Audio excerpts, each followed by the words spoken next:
Hello guys, मैं स्वागत करता हूं अपने चैनल पर। आज की इस वीडियो में हम लोग बात करेंगे जो 5 फ्यूचरिस्टिक सेक्टर्स हैं जो आने वाले टाइम में काफी अच्छा रिस्पांस जो है वो दे सकते हैं, और उनके हर एक सेक्टर के जो है 3 दिग्गज स्टॉक्स जिनके अंदर आप इन्वेस्टमेंट जो है वो कर सकते हैं।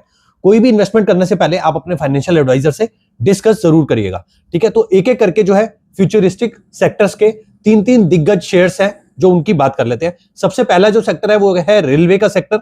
रेलवे में जो 3 दिग्गज स्टॉक्स हैं वो है आरवीएनएल, ठीक है, इरकॉन और तीतागढ़।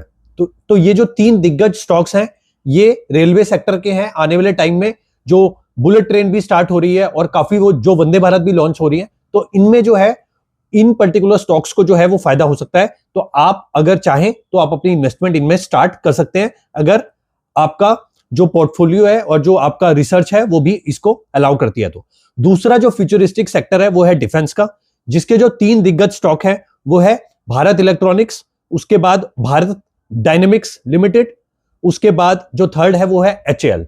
तो ये जो 3 दिग्गज स्टॉक हैं ये आते हैं डिफेंस सेक्टर से। थर्ड जो सेक्टर है रोड्स का सेक्टर। रोड्स के सेक्टर में सबसे पहला नाम आता है आईआरबी इंफ्रास्ट्रक्चर का, दूसरा आता है जीआर इंफ्रा प्रोजेक्ट्स का, और तीसरा आता है अदानी पोर्ट्स एंड लॉजिस्टिक्स का, ठीक है। तो इनको आप कंसिडर कर सकते हैं अपनी इन्वेस्टमेंट के लिए।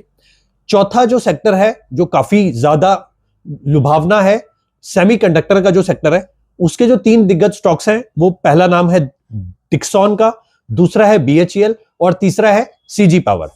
Last but not the least renewable sector जो है उसके जो 3 दिग्गज स्टॉक्स हैं आईआरईडीए, ठीक है, उसके बाद एनएचपीसी और साथ में लास्ट में आता है power grid.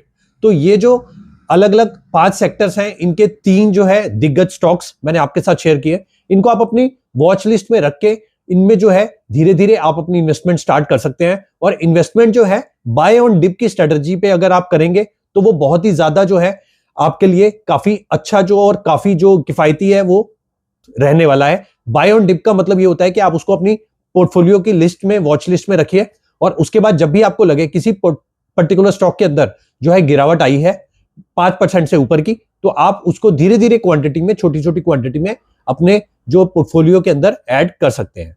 Thanks for watching this video.